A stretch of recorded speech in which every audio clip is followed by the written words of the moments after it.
Hi friends, பாருங்கள் ஊருக்கு போயிட்டு வந்துட்டோம். நேற்றே வந்துட்டோம். வந்ததுக்கப்புறம் நான் முன்னாடி வந்துட்டேன். அவங்க அப்பா வந்து கார் நிறுத்திட்டு வர்றதுக்கு கொஞ்சம் லேட் ஆகுதுன்னு நின்று வெயிட் பண்ணிகிட்டே இருக்காங்க. நேற்று கமெண்ட்டில் வந்து எல்லாருமே சொல்லியிருந்தீங்க, பிங்கியோடைய முகத்தை பார்க்குறக்கே ரொம்ப கஷ்டமாக இருக்குது, பிங்கியோட முகம் ரொம்ப வாடி போயிடுச்சு, பிங்கியவும் கூட்டிகிட்டு போயிருக்கலாமே அப்படின்னு சொல்லி நிறைய பேர் எனக்கு கமெண்ட் பண்ணியிருந்தீங்க.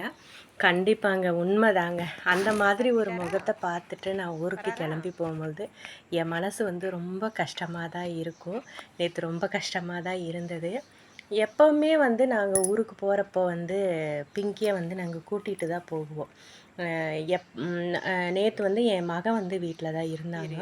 சில இடத்துல வந்து ஒரு ஃபங்க்ஷனோ ஒரு வேறு இடத்துக்கோ போகும்பொழுது கண்டிப்பாக வந்து பிங்கியை கூட்டிகிட்டு போக முடியாது இல்லைங்களா. நான் இப்போ வந்து என்னோடய மாமியாரை வந்து பார்க்க போகணும் அப்படின்னும்போது, பார்க்க போயிட்டு வரோம் அப்படின்னும்போது கண்டிப்பாக நாங்கள் வந்து கூட்டிகிட்டு போயிடுவோம். பாப்பாவை கூட்டிகிட்டு போயிட்டோம்னாக்கா அங்கே வீட்டிலையே வச்சுட்டு கிளம்பி வரும்பொழுது நாங்கள் வந்துடுவோம். இதே எங்கள் அம்மாவை பார்க்குறக்கு நாங்கள் ஊட்டிக்கு போகிறோம் அப்படின்னாலுமே நாங்கள் வந்து போய் பார்த்துட்டு வரோம் அப்படின்னாலுமே கூட்டிகிட்டு போயிட்டு வந்துடுவோம். ஆனால் ஒரு ஃபங்க்ஷனுக்கு போகணும் அப்படின்னா நம்மளால் கண்டிப்பாக வந்து கூட்டிகிட்டு போக முடியாது. அதுவும் வந்து ஃபங்க்ஷனு, லாங் டூரு இந்த மாதிரி எல்லாம் நாங்கள் 3 பேர் சேர்ந்து போகவே முடியாதுங்க.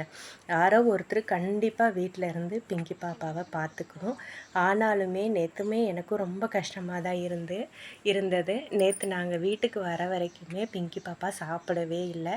எப்போவுமே அப்படிதாங்க, நான் வந்து ட்ரெஸ் சேஞ்ச் பண்ணிட்டேன் அப்படின்னாலுமே அவங்க முகம் வந்து ரொம்பவுமே வாடி போயிடும். நேற்று அப்படி தான் இருந்தாங்க. வந்த உடனே எவ்வளோ சந்தோஷமாயிட்டாங்க.